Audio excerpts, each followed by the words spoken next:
அனுசூயை என்று சொல்லக்கூடிய தம்பதிகள் இருக்கக்கூடிய இடத்திற்கு செல்கிறார்கள். அறிவும் ஆச்சாரமும் மிக்க தவசீலர்களாக அவர்கள் இருக்கிறார்கள். அனுசூயை சீதா பிராட்டியை பெற்ற மகளாக பாவித்து தன்னுடைய நகைகளை எல்லாம் அணிவித்து அழகியாக மாற்றுகிறார். எனவே சீதா பிராட்டியை ராவணன் தூக்கி செல்லுகின்ற பொழுது காட்டில் வரும்போது நகையே இல்லாமல் தானே வந்தார்கள். எப்படி சீதா பிராட்டி இடத்தில் நகை வந்தது என்று கேள்வி கேட்பவர்களுக்கு இது உள்ளது. சித்திரக்கூடத்தை தாண்டி அவர்கள் உள்ளே செல்லுகின்ற போதே அத்ரி மகரிஷியினுடைய ஆசிரமத்தை அடைந்து அனுசூயையை சந்தித்து மகளுக்கு நகைகளை கொடுத்தால் எப்படியெல்லாம் செய்து அலங்காரம் செய்து பார்ப்பார்களோ அதே போல் ஒரு தாய் என்று சொல்லக்கூடிய நிலைப்பாட்டில் இருந்து சீதா பிராட்டிக்கு அவருக்கு தேவையான நகைகளை எல்லாம் கொடுத்தார். எனவே அங்கே இருந்து விடைபெற்று செல்லக்கூடிய வழியில் விராதன் என்று சொல்லக்கூடிய ஒரு அரக்கனை வீழ்த்த வேண்டிய ஒரு நிலைப்பாட்டில் ராமபிரான் இருந்தார். விராதன் கந்தர்வனாக இருந்தவர் சாபத்தால் அரக்கனாக மாறக்கூடிய ஒரு நிலை அவருக்கு ஏற்பட்டது. எனவே விராதனை வீழ்த்தி சரவங்கன் என்று சொல்லக்கூடிய அவரையும் சந்தித்து அவருக்கு பிரம்மலோக பதவி காத்திருந்தது. சரவங்கனும் அவருடைய மனைவியும் வெகு நாட்களாக தவம் செய்தார்கள். ராமபிரான் அந்த வழியிலே செல்லுகின்ற பொழுது தேவலோகத்தில் இருந்து இந்திரன் வந்து சரவங்கனை அழைத்தார். உனக்காக தேவலோகம் காத்திருக்கின்றது, வா என்று அழைத்த போது எனக்கு பிறப்பு இறப்பு இல்லாத நிலைதான் வேண்டும், தேவலோகமே என்றாலும் கூட எனக்கு அது வேண்டாம் என்று ராமபிரானுடைய முன்னிலையில் எரியை மூட்டி தீயில் மாய்ந்து போனார் சரவணன். எனவே அந்த நிலைப்பாட்டையும் கடந்து தமிழ் முனி என்று சொல்லக்கூடிய அகத்திய முனி இருக்கக்கூடிய இடத்திற்கு செல்கிறார்கள். ராமபிரான், இளையபிரான், சீதாபிரான் மூவரும். தமிழ் மொழி யார்? அலைகடல் ஏழையும் குடித்து அருந்தமிழ் இலக்கணம் படித்து மலையின் மமதையை அழித்து வாதாபி ஆயுளை முடித்தவன் தமிழ் மொழி அகத்தியன். அவரை சென்று சந்தித்து அவரிடம் படைகளை பெறுகிறார். வில் வாழ் போன்ற ஆயுதங்களை எல்லாம் ராமபிரான் பெற்றுக்கொண்டு அவர் பஞ்சவடிக்கு வழிகாட்டுகிறார். அகத்திய மாமுனியிடம் கேட்டு நீங்கள் சென்று தங்கக்கூடிய ஏதுவான இடம், ஏனென்றால் பஞ்சவடி பகுதியில் தான் அரக்கர்கள் நடமாட்டம் அதிகம் இருக்கக்கூடிய பகுதி. ராமபிரானுடைய அவதார நோக்கம் நிறைவு ஆக வேண்டும் என்றால் தண்டகாரண்ய பகுதியில் இருந்து பஞ்சவடிக்கு செல்ல வேண்டும். எனவே அகத்திய முனியினுடைய வழிகாட்டுதலுக்கு இணங்க நேரடியாக பஞ்சவடிக்கு செல்கிறார்கள். அகத்தியரிடம் இருந்து பல்வேறு படைக்கருவிகளை எல்லாம் பெற்றுக்கொண்டு அவருடைய வழிகாட்டுதலின் அடிப்படையில் அப்படியே புறப்பட்டு செல்கிறார்கள். செல்லக்கூடிய அந்த நிலைப்பாட்டில் தான் சடாயுவை சந்திக்கிறார்கள். சடாயுவை பற்றி நாளைய தினம் நாம் முழுமையாக சிந்திக்கவிருக்கின்றோம். இன்றைக்கு அவர்களை சந்தித்த அந்த காட்சியை மட்டும் பார்த்துவிட்டு நாம் கடந்து சூர்பனகையிடத்தில் சென்று விடலாம் என்று நினைக்கின்றோம். எனவே நடந்தனர் காவதம் பலவும் நல்நதி கடந்தன நின்றன கிரிகள் தேர்மையின் தொடர்ந்தன. அகத்தியரை சந்தித்து விட்டு பஞ்சவடிக்கு வழி கேட்டு நடந்து கொண்டே செல்கிறார்கள். காடெங்கும் மேடெங்கும் நடக்கிறார்கள் மூவரும். அங்கே அவர்களுக்கு துணையாக நட்பாக வருவது எது என்றால் மலை. கிரி என்றால் மலை என்று அர்த்தம். எனவே மலை என்றால் ஒரு குறிப்பிட்ட எல்லையோடு நிற்கக்கூடிய மலையாக அது இல்லை. அது தொடர்ந்து இருக்கக்கூடிய தொடர் மலையாக இருக்கக்கூடிய காரணத்தினால் அந்த பகுதி முழுவதும் இவர்கள் செல்லக்கூடிய பாதை எங்கும் துணையாக அந்த மலைகள் வந்தன என்று சொல்லுவோம். நதிகள் அழகாக கிடந்தன. நதி எப்படி கிடக்கும்? நதி ஓடும். ஆனால் இவர்கள் செல்லக்கூடிய பாதையில் நதி கிடந்தன என்று சொல்கிறார். ஓட வேண்டும் என்றால் அதீத சலசலப்போடு சத்தத்தோடு அங்கே நதிகள் இல்லை. அங்கே இருக்கக்கூடிய நதி எப்படி இருந்ததாம்? ஆரவாரம் இல்லாமல் தெளிந்த நீரோடை போல அமைதியாக, எந்த விதமான சலனமும் இல்லாமல் சத்தமும் இல்லாமல் அமைதியாக செல்லக்கூடிய நிலைப்பாட்டில் அங்கே நதி சென்று கொண்டிருந்தது என்று சொல்லலாம். ஏனென்றால் அந்த சூழல் எப்படிப்பட்ட ஒரு அமைதியான சூழல் என்பதை காட்டுவதற்காக இப்படியான ஒரு பதிவினை கொடுத்திருக்கிறது. எனவே இப்படி மலைகளை கடந்து, மலைகள் துணை பெற நதிகளை எல்லாம் கடந்து அவர்கள் செல்லுகின்ற பொழுது ஒரு கருநீல மலையில் கழுகுக்கு அரசனாக இருக்கக்கூடிய ஜடாயு அமர்ந்திருக்கிறார். தொலைவில் இருந்து ஜடாயு வரக்கூடிய மூவரையும் பார்க்கிறார். ஜடாயு பார்ப்பதற்கு எப்படி இருக்கிறார்? அவருடைய இயல்பு என்ன என்றால், கருநீல மலையில் பவள நீள் கொடி போல் நிறத்தை உடைய அந்த ஜடாயு அப்படியே அந்த மலையில் அமர்ந்திருக்கிறது. ஜடாயு எப்படிப்பட்ட ஜடாயு என்று பார்த்தால், தூய்மை தயன் இருங்கலை துணிந்த கேள்வியன். தூய் தமையன் என்றால் நல்ல தூய்மையானவன், கேள்வி அறிவு அதிகம் உடையவர். வாய்மையன், வாய்மை என்றால் சத்தியத்தை காக்கக்கூடிய திறனுடையவர் ஜடாயு. இவன் மதியின் கூர்மையன், கூர்மையான நுட்பமான அறிவு உடையவர். ஆய்மையில் மந்திரத்து அறிஞன் ஆம் என செய்மையின் நோக்கொரு சிறுகனான் தனே. தொலைவில் வரக்கூடியவர்கள் யார் என்று வெகு தூரத்தில் இருந்தே பார்க்கக்கூடிய ஒரு ஆற்றல் ஜடாயுவுக்கு உண்டு. பொதுவாக கழுகுகளுக்கு அந்த ஆற்றல் உண்டு. எனவே தூரத்தில் இருந்து யார் வருகிறார்கள் என்று கழுகரசனாகிய ஜடாயு, அவருடைய கண் சிறிய கண், ஆனால் பார்வை என்பது நுட்பமான பார்வை. ராமபிரான், சீதா பிராட்டி, இளைய பிரான் மூவரும் வருகிறார்கள். பார்க்கும் பொழுது அவ்வளவு அழகான தோற்றம். ராமபிரானையும் இளக்குவனையும் பார்த்து இவர்கள் மன்மதனாக இருக்கக்கூடுமோ, ஆனால் இருவர் வருகிறார்களே என்று சந்தேகம் அவருக்கு. இவர்களுடைய வடிவத்தை பார்த்தால் திருமால் போல காட்சி தருகிறார்களே என்றும் சந்தேகம் கொள்கிறார். சிவபெருமானாக இருக்கக்கூடுமோ என்றும் ஒரு ஐயம். இன்னும் பக்கத்தில் நெருங்க நெருங்க நெருங்க சடாயுவினுடைய உயிர் தோழனாக இருக்கக்கூடிய தசரதனுடைய முகத்தினுடைய சாயலை அவர்களிடத்தில் இருவரிடத்திலும் பார்த்தோம். ராமபிரானுடைய முகத்தோற்றமும் தசரதன் போல, இளைய பிரானுடைய முகத்தோற்றமும் தசரதன் போல காட்சி தருகிறது. பார்க்கின்ற பொழுது தசரதன் போல இருக்கிறார்களே, ஆனால் இருவர் வருகிறார்களே என்று பார்க்கிறார். சடாயுவிற்கு அருகில் மெல்ல மெல்ல மெல்ல அவர்கள் நெருங்குகிறார்கள். நெருங்கியவுடன் நீங்கள் யார் என்று கேட்டதற்கு ராமன் சடாயுவிடத்தில் பதில் சொல்கிறார். என்ன பதில் சொல்கிறார்? கழைக்கடல் நெடுநிலம் காவல் ஆழியான் வனைகடல் தயரதன் மனிதர் யாம். மிகப்பெரிய இந்த நிலத்தை ஆட்சி செய்த, காவல் செய்த தசரத சக்கரவர்த்தியினுடைய புதல்வர்கள் நாங்கள் என்று அற்புதமாக பதில் சொல்கிறார். சடாயுவிற்கு ஒரே மகிழ்ச்சி. ஏனென்றால் தசரதனை சந்தித்து நெடு மாதங்கள் ஆகிவிட்டன, நெடு நாட்கள் ஆகிவிட்டன. அப்படி இருக்கக்கூடிய ஒரு நிலைப்பாட்டில் அவருடைய புதல்வர்களை சந்தித்ததில் இவருக்கு பேரானந்தம். உன்னுடைய தந்தை நலமாக இருக்கிறாரா என்று கேட்ட பொழுதுதான் அவரிடத்தில் இருந்து விடை வருகிறது. துறக்கம் உற்றான்.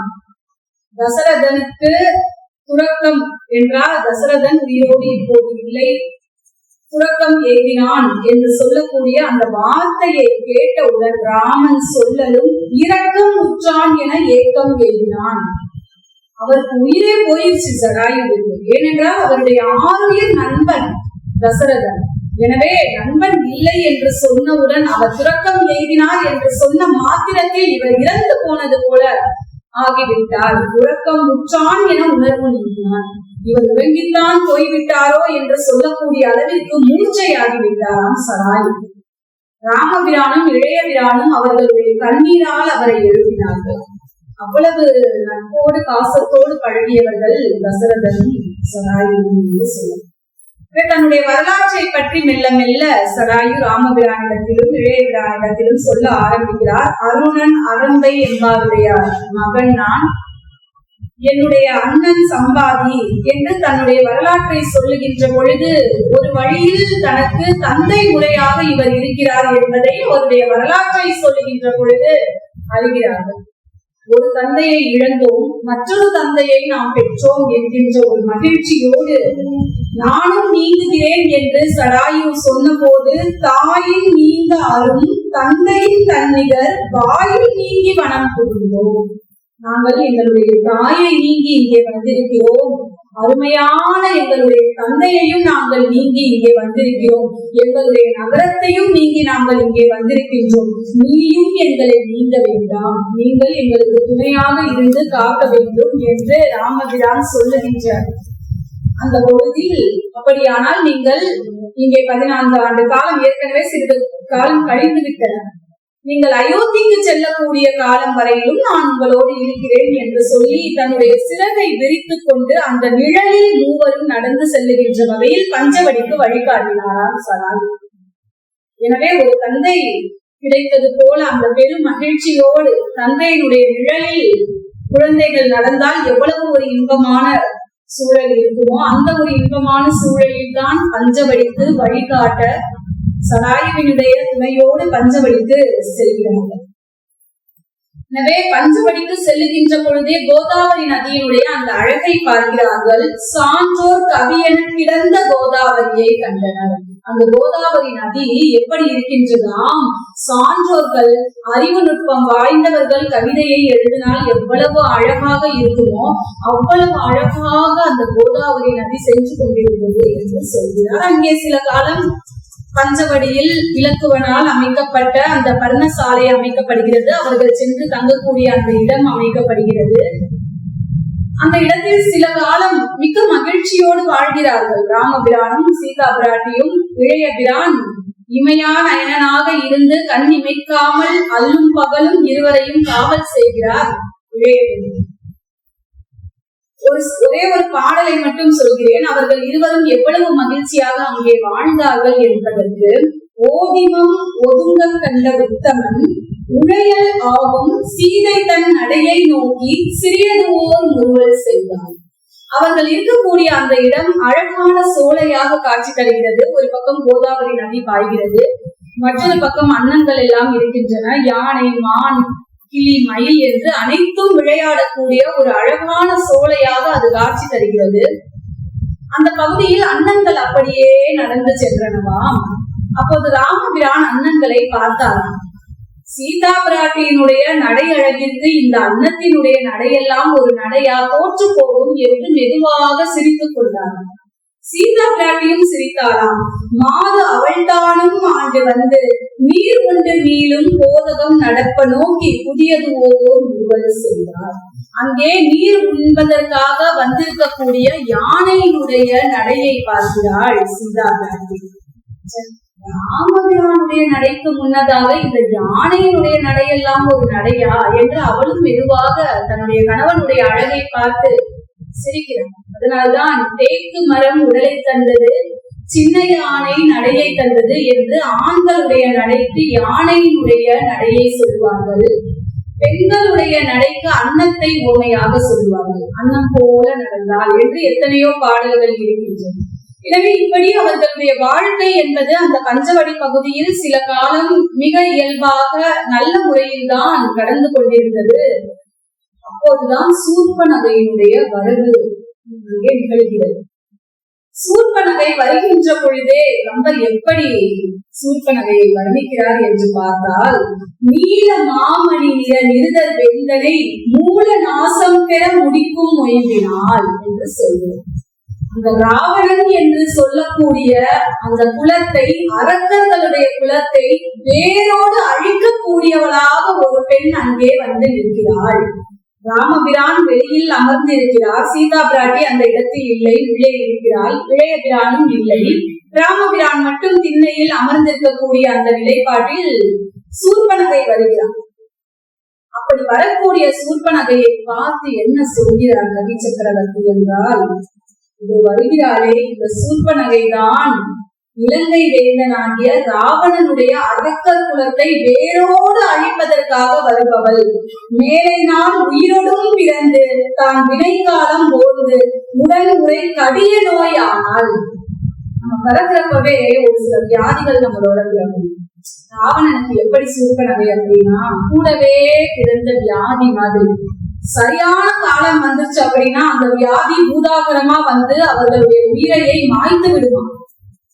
அதுபோல சரியான காலம் ராவணனுக்கு வந்து விட்டது. கூடவே பிறந்த வியாதியாக இருக்கக்கூடிய அந்த சூர்பனகையின் பொருட்டு அவருடைய உயிர் போகவிருக்கின்றது என்பதை இந்த பாடல் நமக்கு சொல்கிறது. எனவே சூர்பனகை கொஞ்சம் ஒதுங்கி கொண்டு ராமபிரானை அப்படியே பார்க்கிறாள். அங்கே எவரோ ஒருவர் அமர்ந்து இருக்கிறாரே என்று பார்க்கிறார். இப்போது பார்க்கின்ற பொழுது சூர்பனகையினுடைய தோற்றம் எப்படி இருந்தது என்றால், செம்பு அராகம் பட செறிந்த கூந்தல் பரட்டை கூந்தல் போல இருக்கிறது, செம்பட்டை முடியாக இருக்கிறது. செம்பட்டை முடி அப்படியே கோர முடியாக அது காட்சி தருகிறது. செம்பு அராகம் இருக்கக்கூடிய அந்த கூந்தலாக அவளுக்கு இருக்கிறது. வெம்பு அராகம் தனி விளைந்த மெய்யினால் வெப்பமான உடல் உடைய பெண்ணாக அவள் இருக்கிறாள். உம்பர் ஆனவருக்கும் ஓர் தவறுக்கும் ஓதனில் இம்பர் ஆனவருக்கும் ஓர் இறுதி ஈட்டுவாள். அவள் எப்படிப்பட்ட அடக்கி தெரியுமா? வானத்தில் இருக்கக்கூடிய தேவர்களை எல்லாம் மொத்தமாக அழித்து விடுவாள். அவ்வளவு ஆற்றல் உடையவள். தவ வலிமை வாய்ந்த முனிவர்களை எல்லாம் மொத்தமாக அழித்து விடுவாள். ஏன், இந்த மண்ணுலகத்தில் வாழக்கூடிய எந்த உயிர்களையும் இவள் விட்டு வைக்க மாட்டாள். அவ்வளவு ஆற்றல் உடைய ஒரு அரக்கி பெண்ணாக வடிவம் கொண்டு அங்கே இருக்கிறாள் என்று சொல்கிறார். இப்போது அங்கே அமர்ந்திருக்கக்கூடிய ராமபிரானை பார்க்கிறாள் சூர்பனகை. அந்த சத்து அறிகுயில் துறந்த ஐயனை கண்டனல் தன் கிளைத்து இறுதி காட்டுவாள். தன்னுடைய உறவினர்களுக்கு எல்லாம் இறுதியாக வந்திருக்கக்கூடியவள் யார் என்றால் சூர்பனகை. அவ்வளவுதான். அரக்கர் குலம் வேரோடு அழிய போகிறது. இப்படிப்பட்ட ஒரு நிலைப்பாட்டில் அந்த சத்து என்றால் பாம்பனையில் பள்ளி கொண்டிருக்கக்கூடிய திருமால் இங்கே வந்து அமர்ந்திருக்கிறார். அந்த திருமாலை ராமபிரானை மெல்ல மெல்ல மெல்ல பார்க்கிறாள் சூர்பனகைக்கு ஐயம். யாராக இருக்கக்கூடும்? இவ்வளவு அழகிய ஆண்மகனாக இருக்கிறாரே, சிந்தையின் உரைபவருக்கு உருவம் தீர்ந்தலா? இவளுக்கு சந்தேகம். அங்கே ஒரு மனித பிறவி போல ஒருவர் அமர்ந்திருக்கிறாரே, அவர் காமனாக இருக்கக்கூடுமோ? காமன் என்றால் அழகுக்கே உதாரணமாக சொல்லப்படக்கூடிய மன்மதனாக இருக்கக்கூடுமோ என்கின்ற ஒரு சந்தேகம். இல்லை, மன்மதனை சிவபெருமான் எரித்து விட்டாரே, அவருக்கு உருவம் இல்லையே, இங்கே உருவத்தோடு இவர் அமர்ந்திருக்கிறாரே, அப்படி இருக்காது. இந்திரனுக்கு 1000 நயனம். தேவலோகத்தை சார்ந்த இந்திரன் அழகு என்று சொன்னால் அவருக்கு 1000 நயனம் ஆயிற்றே. இவரை பார்த்தால் அப்படியும் தெரியவில்லை. ஈசனுக்கு முந்திய மலர்கண் ஒரு மூன்று. ஒருவேளை சிவபெருமானாக இருக்குமோ? இல்லை, சிவபெருமானாக இருக்காது. சிவபெருமான் என்றால் நெற்றியில் ஒரு கண் இருக்க வேண்டும். இதற்கு நெற்றியில் ஒரு கண்ணும் இல்லையே. 4 தோள் உந்தியின் உலகு அளித்தார்க்கு என்று உண்ணுவான். யாராக இருக்கும் இவர் என்று ஒரு ஐயப்பாடு சூர்பனகைக்கு எழுகிறது. ஏனென்றால் அவ்வளவு அழகு. மன்மதனோ ஈசனோ பிரம்மனோ தாமரையில் வீற்றிருக்கக்கூடிய பிரம்மதேவனாக இருப்பானோ என்கின்ற ஒரு ஐயம். இப்படி பல்வேறு ஐயத்தோடு ராமபிரானுடைய கரங்களை பார்க்கிறோம். அவருடைய கரம் எப்படி இருக்கிறது? தரங்களில் அமைந்து தாழ்ந்து அழகின் சார்பின மரங்களும் நிகழ்கல மலையும் புள்ளிய. ராமபிரானுடைய கரங்கள் எவ்வளவு நீளமான அழகான கரங்களாக இருக்கின்றதே. இது மலையோ? இல்லை, மலையே சிறிதாகிவிடும். இவருடைய கரங்கள் அவ்வளவு பெரிதாக இருக்கிறது. சரி, நீண்ட கரங்களாக இருக்கிறதே, இது மரமோ என்றால் இல்லை, இது மரமும் இல்லை. உரங்களின் உயர்த்திசை ஓங்கும் ஆணையின் கரங்களை, ஆணையினுடைய துதிக்கை போல திரண்டு இருக்கக்கூடிய அழகிய கரங்களாக காட்சி தருகிறதே என்று பார்க்கிறோம். அவருடைய தோள் அழகை பார்க்கிறோம். ராமபிரானுடைய தோள் அழகை ஏற்கனவே நாம் பார்த்தோமே. தோள் கண்டார் தோளே கண்டார். மிதிலை மாநகரத்தில் ராமபிரான் திருவீதி உலா வருகின்ற பொழுது தோளை பார்த்தவர்கள் தோள் அழகிலேயே மயங்கி தோளையே பார்த்தார்கள். காலை பார்த்தவர்கள் கால்களை பார்த்தவர்கள் அவருடைய கால் அழகில் மயங்கி கால்களையே பார்த்து கொண்டிருக்கிறார்கள் என்று. அதுபோல இங்கே சூர்பனகை ராமபிரானுடைய தோளை பார்க்கிறாள். தோள் செல தொடர்ந்து நோக்குதில் நீய அல்ல கண் நெடிய மார்பு என்று. ராமபிரானுடைய ஒரு தோளில் இருந்து மற்றொரு தோளை கண்ணிமைக்காமல் தொடர்ந்து பார்ப்பதற்கு எனக்கு பெரிய கண்கள் இல்லையே, அவ்வளவு நீண்ட தோள்களை உடையவராக அவர் இருக்கிறாரே என்று ராமபிரானுடைய தோள் அழகை பார்த்து இலப்பு வடிகள் சொல்லுகின்ற பொழுது, செய்ய கரியவனை காணாத கண் என்ன கண்ணே, கண் இமைத்து காண்பார்தான் கண் என்ன கண்ணே. ஒரு தோளில் இருந்து இன்னொரு தோலை இமைக்காமல் பார்க்க வேண்டும் என்றால் நீண்ட கண்கள் வேண்டும். இதை அப்படியே கும்பகர்ணனுக்கு சொல்லுகின்ற பொழுது, தோல் ஒரு தோல் சில தொடர்ந்து நோக்குதின் நாட்கள் பல கடக்குமா. ஒரு தோளில் இருந்து கண் இமைக்காமல் மற்றொரு தோலை பார்க்க வேண்டும் என்றால் பல நாட்கள் கடக்குமா. அவ்வளவு தோல் வலிமையுடையவர் கும்பகர்ணன் என்று சொல்லுவோம்.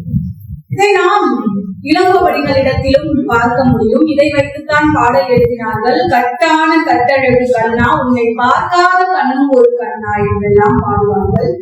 அப்படி பார்க்கின்ற பொழுது கண் இமைத்து விட்டால் அதுவும் ஒரு கண்ணா என்று சொல்வார். இப்படி ராமபிரானை எப்படியாவது நெருங்கி விட வேண்டும் என்கின்ற ஆசையோடு திருமகளிடம் வேண்டி வரம் பெறுகிறார். என்ன வரம் கேட்கிறாள்?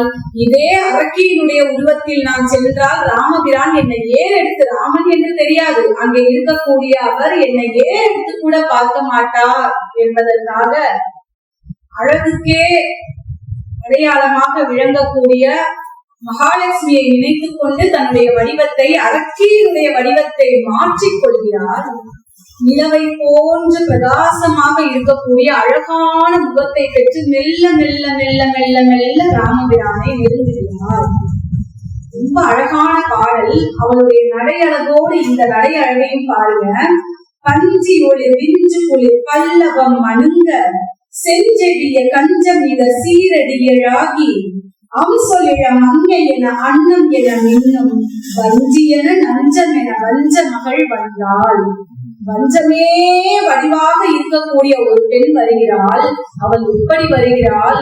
அவளுடைய பாதம் தாமரை மலர் போன்று சிவந்து இருக்கக்கூடிய மென்மையான பாதத்தை கேட்டு பெற்றாள். யாரிடம்? திருமகளிடம். சீரடியலாகி அம்சொல் இள மங்கை என இளமையான மயில் போன்ற சாயலை பெற்று வருகிறாள். அன்ன நடையை பெற்று மெதுவாக ராமபிரானை நெருங்குகிறார். இது மட்டுமல்ல, தேனினுடைய மொழியும் மானினுடைய விழியும் மயிலினுடைய சாயலும் பெற்று ராமபிரானை நெருங்குகிறார். ராமபிரான் அவளை பார்க்கிறார். இந்த உலகத்தில் இப்படியும் ஒரு அழகான பெண் இருக்க முடியுமா என்று தன்னுடைய மனதில் நினைத்துக் கொண்டுதான் ராமபிரான் பார்க்கிறார். அவர் பிறன்மனை நயவா பேராண்மைதான். ஆனால் இந்த உலகத்துக்கு எல்லாம் அவர்தான் பரமாத்மா. எனவே அவர் பார்த்த அந்த காட்சியை நாம் வேறு நோக்கத்தோடு அதை சொல்லக்கூடாது, அதை கேட்கக்கூடாது. இவ்வளவு அழகாக ஒரு பெண் இருக்க முடியுமா என்று சூர்பனகையை பார்க்கிறார். சூர்பனகை ஆசையோடு அருகில் வந்து வெட்கத்தோடு தலை குனிந்து நிற்கிறார். ராமபிரான் சூர்பனகையை பார்த்த மாத்திரத்தில் என்ன சொல்கிறார்? தீதையில் வரவு ஆகுக. உன்னுடைய வரவு, நீ இங்கே வந்திருக்கிறாய், நீ வந்திருக்கக்கூடிய இந்த வரவு குற்றமில்லாத வரவு ஆகுக. இளங்கோவடிகள் கண்ணகிக்கும் கோவலனுக்கும் திருமணம் நடக்கும். அப்போது ஒரு வார்த்தையை சொல்லுவார். என்ன வார்த்தை? காதலர் பிரியாமல் கவமும் கை நெகிழாமல் என்று சொல்லுவார். ஒரு மணமக்களை வாழ்த்துகின்ற பொழுது, மற்றவர்களை நாம் வாழ்த்துகின்ற பொழுது இது போன்ற எதிர்மறையான சொற்களை நாம் பயன்படுத்தக்கூடாது. நோய் நொடி இல்லாமல் வாழ வேண்டும் என்று சொல்லக்கூடாது. நீண்ட ஆரோக்கியத்தோடு வாழ வேண்டும், நீள ஆயுளோடு வாழ வேண்டும் என்றுதான் சொல்ல வேண்டும். தீது இல்லாத வரவு ஆகுக என்று சொல்லக்கூடாது. அங்கே ஏதோ ஒரு தீமை நடக்க போகிறது என்று அர்த்தம். ஒரு வரவு நல்வரவாகுக என்று சொல்லி இருக்கலாம் ராமபிரான். ஆனால் சொல்லுகின்ற பொழுதே தீதியில் வரவாகுக என்று சொல்லிவிட்டார். இவளுடைய வரவு ஏதோ ஒரு மாற்றத்தை கொடுக்க போகிறது. சேயோ எடுத்த எடுப்பில் அந்த பெண்ணை பார்த்து திருமகள் போன்ற பெண்ணே என்று சொல்லு. சேயோ என்றால் திருமகள் போன்றவளே, போத உலகு எம்முறை ஒரு புண்ணியம் அது வந்தோம். இவ்வளவு அழகிய உருவத்தோடு நீ என்னை நாடி வருவதற்கு நான் என்ன புண்ணியம் செய்தேன் என்று பேசுகிறான். சிறிது நேரம் விளையாடி பார்க்கலாம். எவ்வளவு புண்ணியம் செய்திருந்தால் நீங்கள் இங்கே வந்திருப்பீர் என்று சூர்பனகையை பார்த்து கேட்கிறார். இது கேட்டதோடு இல்லாமல் ஏது பதி, ஏது பெயர், யாவர் உறவு, உன்னுடைய ஊர் எது, உன்னோட பேர் என்ன, உன்னுடைய உறவினர்கள் யார், இப்படி காட்டில் தன்னந்தனியாக வந்திருக்கிறாயே என்று கேட்கிறார். அவள் தன்னுடைய நிலையை எடுத்து சொல்ல ஆரம்பிக்கிறாள். எந்த ஊர், உன்னுடைய உறவினர்கள் யார், உன்னுடைய பெயர் என்ன என்று கேட்கின்ற பொழுது சூர்பனகை ராமபிரானிடத்தில் அறிமுகம் செய்து கொள்கிறார். பூவிலோன் புதல்வன் மைந்தன் புதல்வி நான் என்று சொல்லி, பூவில் வீற்றிருக்கக்கூடிய பிரம்மதேவனுடைய புதல்வன் யார் என்றால் புலத்தியன். புலத்தியருடைய மகன் யார் என்றால் விஸ்வவசு. அவருடைய மகள்தான் நான் என்று சொல்கிறாள். இப்போது உருவத்தை மாற்றிக்கொண்டார். இவள் தேவலோக மங்கை போன்ற உருவத்தில் இருக்கிறாள். ஆனால் உள்ளபடி இவள் அரக்கி. உருவத்தை மாற்றிக்கொண்டவள் தன்னுடைய வரலாற்றை சொல்கிறாள். முப்புறங்கள் செற்ற சேவலோன் துணைவனான செங்கையோன் தங்கை, 3 புறங்களையும் எரித்த சிவபெருமானுக்கு துணையாக இருக்கக்கூடிய ராவணனுடைய தங்கை என்று சொல்கிறார். திக்கின் மாயெல்லாம் தொலைத்து தன்னுடைய அண்ணனை பற்றி பேசுகிறது. எல்லா திசைகளிலும் சென்று வெற்றி கொண்டு வெள்ளி மலை கைலை மலையை அப்படியே அசைத்து பார்த்து உலகம் 3ம் காவலோன் பின்னை, இந்த ஒட்டுமொத்த உலகத்திற்கும் காவலாக ஆட்சி செய்யக்கூடியவனுடைய பின்னை என்றால் பின்னால் பிறந்த சூர்பனகை நான். சூர்பனகை என்று பெயர் சொல்லவில்லை, காமவல்லியாம் கண்ணி என்றால் என்னுடைய பெயர் காமவல்லி என்று தன்னை அறிமுகம் செய்து கொள்கிறாள் ராமபிரான். எனவே இப்படிப்பட்ட ஒரு நிலைப்பாட்டில் ராமபிரானுக்கு சந்தேகம் வந்துவிட்டது. இவளுடைய உருவத்திற்கும் இவள் சொல்லக்கூடிய வரலாற்றிற்கும் எந்த விதமான தொடர்பும் இல்லையே, ராவணன் அரக்கனாயிற்றே, இவள் தேவலோக மங்கையை போல் வந்து நிற்கின்றாளே என்று ஒரு சந்தேகம். ராவணனுடைய தங்கையாக இருந்தால் இப்படி ஒரு உருவம் இருந்திருக்காது. ஒருவேளை 3 உலகங்களையும் தன்னுடைய கட்டுக்குள் வைத்திருக்க கூடியவர் என்றால் இப்படி தனியாக அவர் விட்டிருக்க மாட்டார். படை பரிவாரங்களோடு காவலோடு அல்லவா வந்திருக்க வேண்டும். இவள் இங்கே தனியாக வந்திருக்கிறாளே என்று ராமபிரானுக்கு சந்தேகம். இப்போது நேரடியாகவே கேட்கிறார். சிறிது நேரம் இருவரும் உரையாடுகிறார்கள். நான் உன்னை திருமணம் செய்து கொள்ள வேண்டும் என்று சூர்பனகை ராமபிரானிடத்தில் நேரடியாகவே கேட்கிறார். ராமபிரான் பதில் சொல்கிறார், அரக்கர்களை மனிதர்கள் திருமணம் செய்து கொள்வது இல்லை. அவள் அதற்கு பதில் சொல்கிறார், அரக்கி என்று அறிந்துவிட்டார் போலும் என்று மனதில் நினைத்துக் கொண்டு, நான் தேவர்களை குவித்து என்னுடைய அரக்க உருவத்தை துறந்து விட்டேன். இந்த அரக்க பிறப்பையே நான் துறந்து விட்டேன். நான் இப்போது அரக்கி அல்ல, நான் தேவர்களிடம் வேண்டி வரத்தை பெற்றுக் கொண்டேன் என்று சொல்றேன். சரி, அப்படியானால் உன்னுடைய அண்ணன் ராவணனே வந்து திருமணம் செய்து கொடுத்தால் நான் திருமணம் செய்து கொள்கிறேன். பேசுவது யார்? ராமபிரான். விளையாடி பார்க்கிறான் சிறிது நேரம். அப்படி இல்லை, நாம் கந்தர்வ மனம் செய்து கொள்ளலாம். கந்தர்வ மனம் என்றால் யாரும் கொடுக்க தேவையில்லை, கொள்ளவும் தேவையில்லை, தானாகவே காதல் திருமணம் செய்து கொள்வது. கந்தர்வ மனம் செய்து கொள்ளலாம், என்னுடைய அண்ணன் பிறகு ஏற்றுக்கொள்வார் என்று சொல்லி பார்க்கிறேன். இப்போது ராமபிரான் சொல்கிறார், ஒருவேளை நீ என்னை திருமணம் செய்து கொண்டால், சூர்பனகை ராமபிரானிடத்தில் சொல்கிறார், ஒருவேளை நீ என்னை திருமணம் செய்து கொண்டு விட்டால் ஒட்டுமொத்த அரக்கர் குலத்தையும் நீ ஆளலாம். இப்போது ராமபிரான் அதற்கு பதில் சொல்கிறார், ஆஹா, அயோத்தியிலிருந்து நான் வந்ததற்கான பயனை நான் அடைந்து விட்டேன். ஒட்டுமொத்த அரக்கர் குலத்தை ஆள்வதற்கான பேர் எனக்கு நீ கொடுத்து விட்டாய். உன்னையும் நான் பெற்று நன்மை அடைகிறேன் என்று சிரித்து பேசிக்கொண்டே இருக்கின்ற பொழுதே சீதா பிராட்டி வெளியில் வந்துவிட்டார். ஒரு சூர்பனகையினுடைய கண்கள் சீதா பிராட்டியின் மேல் சென்று விட்டது. திருமகளே பிறகு எடுத்து ஒரு அவதாரம் தரித்து வந்தால் எவ்வளவு அழகாக இருப்பாள் என்பது நமக்கு தெரியும். திருமகளே சீதா பிராட்டியாக வந்து அங்கே நிற்கிறாள்.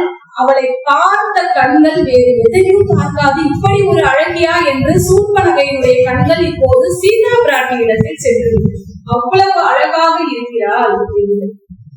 ஒரு பெண்ணாக இருக்கக்கூடிய எனக்கே சீதா பிராட்டியை பார்த்தால் இவ்வளவு ஆசையாக இருக்கிறதே, ஆண்கள் பார்த்தால் என்று இதை வைத்துதான் ஒரு கவிஞர் எழுதினார். முன் அழகை கண்டு கொண்டால் பெண்களுக்கே ஆசை வரும் என்று பாடினார். எனவே ராமபிரான் என்னை மறுப்பதற்கு காரணமாக இருக்கக்கூடியவள் இவளாகத்தான் இருக்க வேண்டும். இந்த அழகியை அருகில் வைத்துக் கொண்டுதான் இவர் என்னை மறுக்கிறார் என்று நினைத்து இவளை எப்படியாவது ஏதாவது செய்துவிட வேண்டும் என்று தன்னுடைய உள்ளத்தில் நினைக்கிறார். ராமபிரான், என்னுடைய தம்பி ஒருவர் இருக்கிறார், அவர் மிகவும் கோபக்காரர், அவர் வருவதற்குள் நீ இங்கே இருந்து கிளம்பிவிடு என்று சூர்பனகையை விரட்டி பார்க்கிறார். ஆனால் சூர்பனகை செல்வதாக இல்லை. யாரும் இல்லாத சமயம் பார்த்து மறுநாள் சீதா பிராட்டியை கவர்ந்து செல்வதற்காக வருகிறார். அப்போதுதான் இலக்குவன் அதை தடுத்து சூர்பனகையுடைய மூக்கையும் காதுகளையும் அறுத்து விடுகிறார். மரண ஓலத்தோடு அவள் அப்படியே கத்திக்கொண்டு ராமபிரானிடத்தில் வருகிறார். நீ என்னை திருமணம் செய்து கொள்ளவில்லை என்றாலும் பரவாயில்லை, உன்னுடைய தம்பியையாவது திருமணம் செய்து கொள்வேன். இருவராலும் விரட்டி அடிக்கப்பட்ட அந்த மனநிலையில் தன்னுடைய துணையாக இருக்கக்கூடிய கரணையும், ஏனென்றால் இலங்கை வேந்தன் கரணும் தூடனும் தான் சூர்பனகைக்கு பாதுகாவல் என்று சொல்லி அந்த பஞ்சவடி பகுதியை அவளுக்கு கொடுத்திருக்கிறார். எனவே இருவரிடமும் நேராக சென்று நடந்ததை சொல்ல இருவரும் வருகிறார்கள். ராமபிரானிடத்தில் போர் செய்கிறார்கள், இறந்து போகிறார்கள். அதே மரண ஓலத்தோடு நேரடியாக இலங்கை வேந்தன் வீற்றிருக்கக்கூடிய ராவணன் வீற்றிருக்கக்கூடிய அரசவைக்கே சென்று விடுகிறாள் சூர்பனகை. இலங்கை வேந்தன் ராவணன் எப்படி அமர்ந்திருக்கின்றார்? 3 தேவர்களாலும் வெல்லப்படாத ஆற்றல் உடையவன் ராவணன். பிரம்மன், விஷ்ணு, சிவன் என்று சொல்லக்கூடிய 3 தேவர்களாலும் வெல்லப்படாத ஆற்றல் உடையவரான். புலியில் அதன் உடையானும், புலியின் அதன் என்றால் புலி ஆடையை அணிந்திருக்கக்கூடிய சிவபெருமானாலும், பொன்னாடை புனைந்தாலும், பட்டு பீதாம்பரத்தை உடுத்தி இருக்கக்கூடிய திருமாலாலும், பூவினாலும் நலியும் வளர்த்தார் அல்ல. பூவில் அமர்ந்திருக்கக்கூடிய பிரம்ம தேவனாலும் அழியக்கூடியவர் அல்ல. அந்த மூவரையும் வெல்லக்கூடிய ஆற்றல் படைத்தவர். வலிமையான அவருடைய தோள்கள், யானையினுடைய தந்தம், அந்த தோள்களில் மோதி மோதி வரக்கூடிய அந்த வலிமையான தோள்கள், தன்னுடைய வலிமையால் நவ கிரகங்களையும் கட்டி வைத்திருக்கக்கூடியவர். அப்பேற்பட்ட தன்னுடைய அண்ணன் ராவணனிடத்தில் ஓடி செல்கிறாள் சூர்பனகை. இப்போது மூக்கும் காதும் அறுபட்ட நிலையில் சூர்பனகை ஓடி வருவதை பார்த்து அந்த இலங்கையில் இருக்கக்கூடிய மக்கள் எல்லாம், பெண்கள் எல்லாம் கண்ணீர் சிந்துகிறார்கள். அவ்வளவுதான், இனி இந்த உலகம் தப்பாது.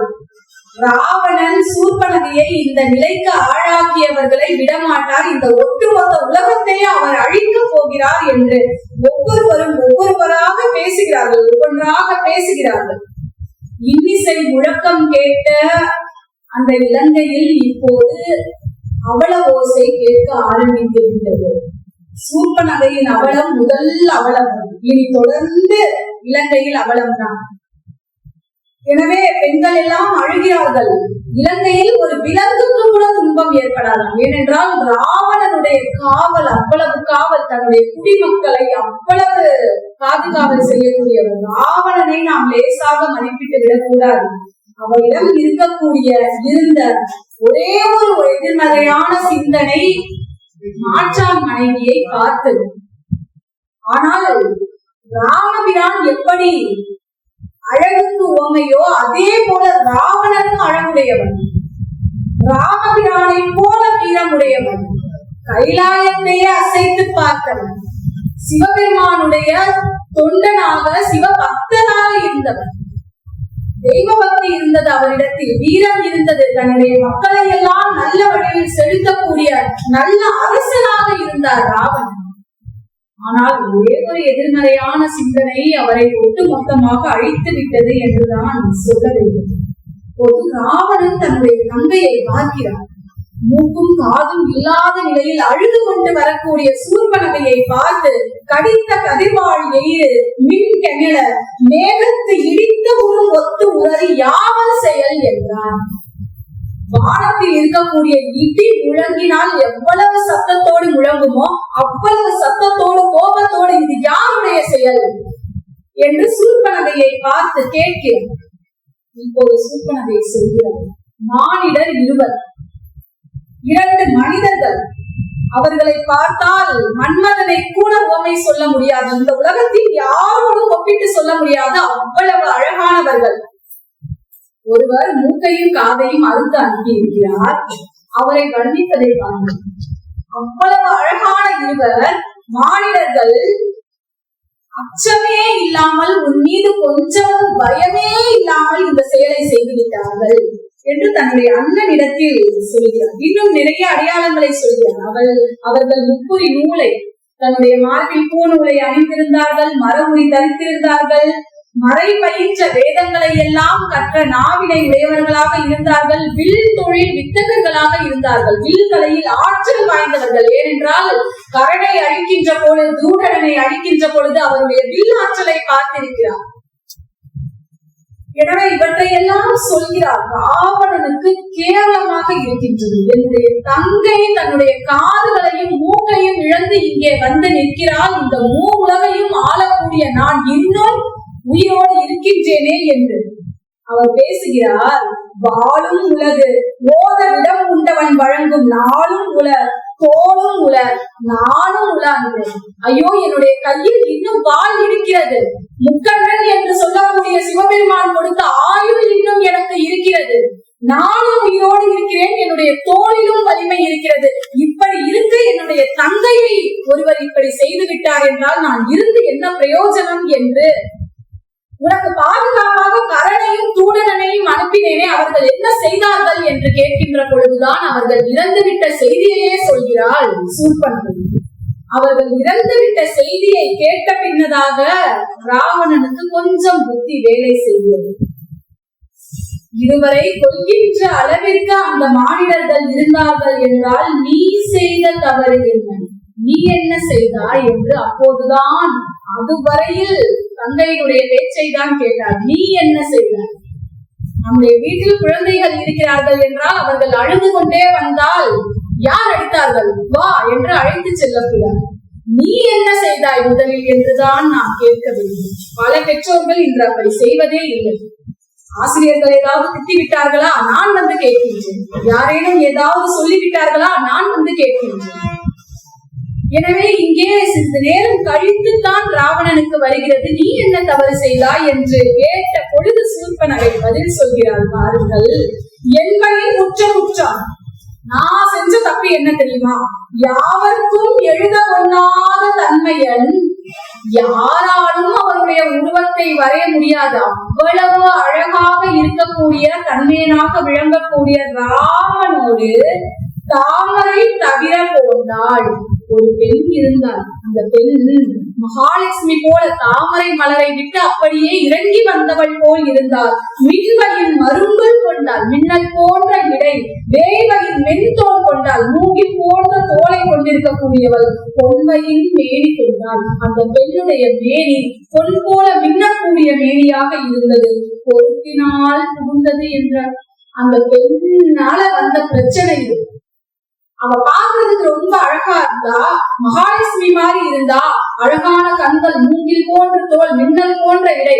அந்த பெண்ணால் நேர்ந்த துயரம் இது என்று மாறவள் என்று இப்போதுதான் ராவணனுக்கு அந்த பெண்ணை பற்றி கேட்க வேண்டும் என்கின்ற ஆவல். அவள் இன்னும் வர்ணிக்கிறாள். தன்னுடைய அண்ணனுடைய மனதை எப்படியாவது கலைக்க வேண்டும். அந்த பெண்ணினுடைய திருவடி இந்த பூமியில் விழுவதற்கு இந்த பூமி தவம் செய்திருக்க வேண்டும் என்று சொல்லி, இந்த பூமி தவம் செய்திருந்தால்தான் அவளுடைய திருவடியை இந்த பூமி பார்க்க முடியும். உலகிலும் இவள் போல் ஒரு அழகி இல்லை என்று கொஞ்சம் கொஞ்சமாக ராவணனிடத்தில் சொல்கிறார். கொஞ்சம் கொஞ்சமாக சீதா பிராட்டியை காண வேண்டும் என்கின்ற ஆசையை தூண்டுகிறாள். அவள் என்ன சொல்கிறாள்? தோளையே சொல்லுவேனா, சீதா பிராட்டியினுடைய தோல் அழகை சொல்லுவேனா, சுடர் முகத்து உழவுகின்ற வாழையே சொல்லுவேன். அவருடைய பிரகாசமான முகத்தில் உழவுகின்ற வாழை மீன் போன்ற அவருடைய கண்களை சொல்வேனா, அல்லவை படுத்துக்கேன். மற்ற உறுப்புகளினுடைய சிறப்பை எல்லாம் சொல்வேனா, நீளவும் திகைப்பதல்லால் தனித்தனி விளம்பலாற்றேன். அதை நினைக்க நினைக்க நினைக்க எனக்கு திகைப்பு, ஆச்சரியம் தாங்களை. எப்படி ஒரு பெண் இந்த உலகத்தில் இருக்க முடியுமா? அதனால இனிமே நான் சொல்ல போறது இல்ல, நாளையே காண்டி என்றோம். நாளைக்கு நீ போய் பார்த்து, நாளையே காண்டி அன்றோ, நான் உனக்கு உரைப்பது என்ன, நீயே போய் நாளைக்கு பாத்துக்கோ, நான் என்ன சொல்றது, நீ போய் பார்த்துட்டு வந்து சொல்லு என்றவாறு நாளையே சென்று பார் என்பது போல கொஞ்சம் கொஞ்சமாக சீதா பிராட்டியை பார்க்க வேண்டும் என்று சொல்லக்கூடிய அந்த ஆவலை தூண்டுகிறார். இன்னும் ஆசையை தூண்டுகிறார். என்ன சொல்கிறாள்?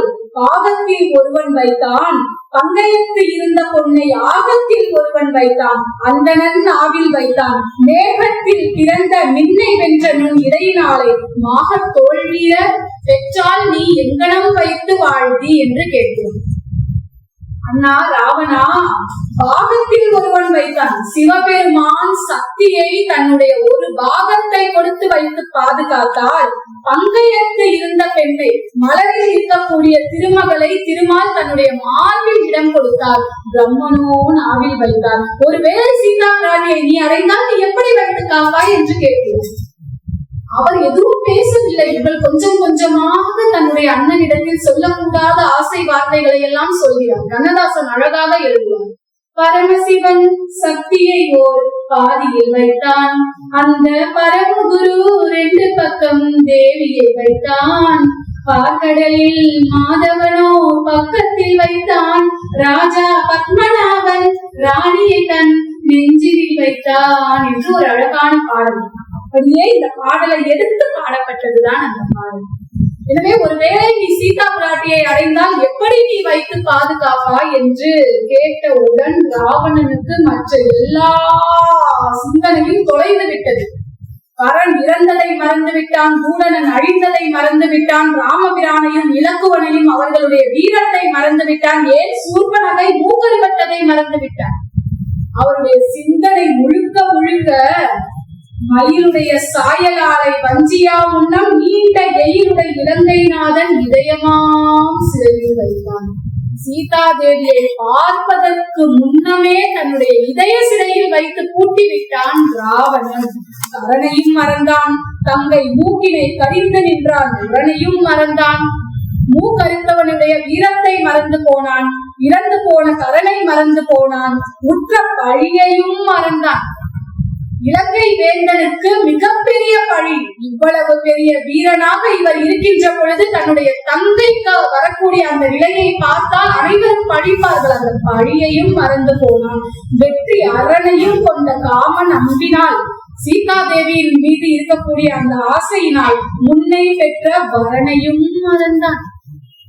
இலங்கை வேந்தன் ராவணன் எப்பேற்பட்ட வரம் கொண்டவன் தெரியுமா? 3 கோடி வாழ்நாள் உடையவன், 3 கோடி வருடம் ஆயுளை பெற்றவன், முயன்று பெற்ற பெரும் தவ வலிமை உடையவன், படை பலங்கள், குஜ பலங்கள், தவ வலிமை, தோல் வலிமை என்ற அனைத்தையும் பெற்றிருக்கக்கூடிய, தனக்கு இருக்கக்கூடிய அந்த பெருமையையும் தான் பெற்றிருக்கக்கூடிய வரத்தையும் மறந்து கொஞ்சம் கொஞ்சமாக வெயிலில் உருகக்கூடிய வெண்ணெய் போல அவருடைய மனமானது சீதா பிராட்டியை நோக்கி கரைந்து கொண்டிருந்தது என்று சொல்லும். அவருடைய நினைவு முழுவதும் பார்க்கும் இடங்களில் எல்லாம் கண்ணால் ஒரு முறை கூட பார்க்காத அந்த பெண்ணினுடைய முகம் இவராகவே கற்பனை செய்து கொண்டு பார்க்க ஆரம்பித்தார். எனவே எப்படியாவது அவளை அடைந்து விட வேண்டும் என்று சொல்லக்கூடிய எண்ணம் அவருடைய மனதில் தீயாக எரிந்து கொண்டிருந்தது. அந்த எரியிற தீயில் எண்ணெய் பார்ப்பது போல அவளை சென்று எப்படியாவது கடத்தி வந்து அவளுடைய கணவனை என்னிடம் கொடுத்து விடு, அவளை நீ வைத்துக் கொள் என்று சொல்கிறார் சூர்பனகை. இவரும் எப்படியாவது சீதா பிராட்டியை அடைந்து விட வேண்டும் என்கின்ற எண்ணத்தோடு நேரடியாக மாரீசனிடத்தில் போகிறார். இப்போதுதான் மாரீசன் வருகிறார். மாரீசனை நாம் ஏற்கனவே பார்த்தோமே. எங்கே பார்த்தோம்? வேள்வியை காப்பதற்காக விஸ்வாமித்திரர் ராமபிரான் அழைத்து சென்றார். திருமகள் நாயகன் தெய்வ வாலிதான் வெறுவது தாழை பயந்த வீரருள் இருவரில் ஒருவனை கடலில் ஈட்டது, ஆங்கு ஒருவனை அந்தகபுரத்தில் உயிர்த்தது. மாரீசன் ராமபிரானுடைய அம்பில் இருந்து கடலுக்குள் சென்று வீழ்ந்தாரே மாரீசன், அந்த மாரீசன் அவர் இப்போது கடலுக்கடியில் இருந்து சென்று இலங்கைக்கே சென்று விட்டார். ஒரு வகையில் பார்த்தால் மாமன் முறை ராவணனுக்கு. ராவணன் மாரீசனுடைய மருமகன் என்று சொல்லலாம். அந்த முறைதான் இருவருக்கும். எனவே மாரீசனிடத்தில் சென்று ரொம்ப பெரிய ஆட்கள் நம்மளை பார்க்க வர்றாங்கன்னா கொஞ்சம் யோசிக்கணும். ரொம்ப பெரிய ஆட்கள், பெரிய பதவியில இருக்காங்க, நம்மளை பாக்குறதுக்காக இறங்கி வர்றாங்க, நம்மகிட்ட இறங்கி பேசுறாங்க அப்படின்னா நம்ம ரொம்ப யோசிக்கணும். அவங்களுக்கு நம்ம கிட்ட ஏதோ ஒரு காரியம் ஆக வேண்டும் என்றால்தான் அவர்கள் இறங்கி வருவார்கள். இல்லை என்றால் பெரிய பதவியில் இருப்பவர்கள், பெரிய செல்வந்தர்கள், பெரிய ஆட்கள் ஒரு நாளும் இறங்கி வர மாட்டார். ராவணன் எப்பேற்பட்டவன்! அவர் நினைத்தால் ஒரு நொடியில் சீதையை தூக்கி வர முடியும். அவர் வருகின்ற பொழுதே மாரீசனுடைய மனதில் கலக்கம். எல்லாவற்றையும் விட்டு இவர் ஏதோ ஒரு மூலையில் அமர்ந்திருக்கிறார் மாரீசன். அவர் இருக்கக்கூடிய இடத்திற்கு தன்னல் தனியாளாக வருகிறார். அவருக்கு தெரிஞ்சிருச்சு மாரீசனுக்கு ஏதோ ஒரு வில்லங்கம் நடக்க போகுது, இவர் வர்றதே சரியில்லையே, தனியா அதுவும் என்ன பாக்குறதுக்கு வர்றாரே அப்படின்னு யோசிக்கிறான் மாரீசன். அவருக்கு இப்போது தெரிந்து விட்டது. ஏனென்றால் ஏற்கனவே 2 வீரர்கள் இறந்திருக்கிறார்கள், கரண் இறந்திருக்கிறான். அவரை வெல்வது என்பது அவ்வளவு எளிது அல்ல என்று நல்ல மதிநுட்பம் வாய்ந்தவர் ராவணன். எனவே வஞ்சகத்தோடு ஏதாவது ஒரு மாயம் செய்துதான் அவரை வென்று சீதா பிராட்டியை தூக்கி வர வேண்டும் என்று தந்திரம் செய்கிறார். அந்த தந்திரத்திற்கு பகடைக்காயாக யார் பயன்பட்டது என்றால் இந்த மாரீசன். யார் போய் நிற்பது? ராவணன் போய் நிற்பது. 3 கோடி வாழ்நாள் உடையவன், முயன்று உடைய பெரும் தவம் உடையவன், யாராலும் வெல்லப்படாத வீரம் உடையவன், உலகனைத்தையும் வெற்றி கொண்ட தோள் வலிமை உடைய ஒருவனும் ஒன்றும் அறியாத ஒருவரை தேடி வருகின்றார் என்றால் அவருடைய மனதில் ஐயம். சென்று நேரடியாக நடந்ததையெல்லாம் சொல்கிறார். சூர்பனகை மூக்கறுபட்டு வந்து நிற்கிறார். கரணும் தூடனும் இறந்தே போய்விட்டார்கள். அந்த பெண்ணை எப்படியாவது கவர்ந்து வர வேண்டும் என்று சொன்ன மாத்திரத்தில் சிச்சி என தன் மெய் செவி பொத்தி திருமந்தான். என்ன ஒரு வெக்கம் கெட்ட வார்த்தை என்று சொல்லிட்ட அப்படின்ற மாதிரி தன்னுடைய காதுகளை அப்படியே பொத்தி கொண்டானாம் மாரீசன். இல்ல, இது சரியல்ல, நீ சொல்லக்கூடிய இந்த சொல் சரியல்ல. ராவணன் எதிர்த்து பேசுகிறார். எப்படி அவரிடம் எதிர்த்து பேச முடியும்? அவர் மனதில் நினைத்து விட்டாராம் மாரீசன். அவ்வளவுதான், அரக்கர் குலத்திற்கே அழிவு வந்து விட்டது என்று மாரீசனுடைய மனதிற்கு தெரிந்து விட்டது. தேவியை தீண்டா உண்ணம் இவன் தலை சரத்தில் சிந்தப்போம். சீதா தேவியை தொடுவதற்கு முன்னமே இவருடைய தலை கீழே விழுவது சத்தியம் என்று தன்னுடைய மனதில் நினைத்துக் கொண்டார். எவ்வளவோ அறிவுரைகளை சொல்லி பார்க்கிறார் மாரீசன்.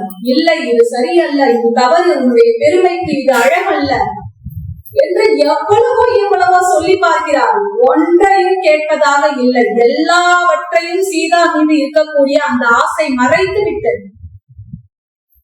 தந்தையை மறந்தார், அனைத்தையும் மறந்தார். ஒரே காரணம், சீதாவை அடைய வேண்டும் என்று சொல்லக்கூடிய ஒற்றை காரணம். இப்போது மாரீசனுடைய நிலை எப்படி இருந்தது?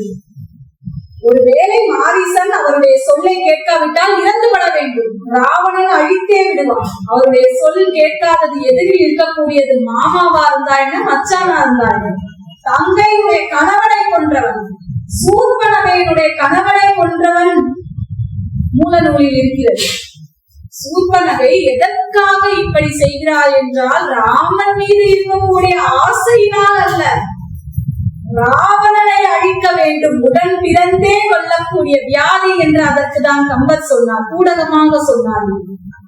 ராவணனை அழிக்க வேண்டும். அவளுக்கு தன்னுடைய கணவனை கொன்ற அந்த அண்ணனை அழித்து விட வேண்டும் என்ற ஆசையினால், அந்த வேகத்தினால், அந்த வைராக்கியத்தினால் தான் சூர்பனகை இப்படியான்.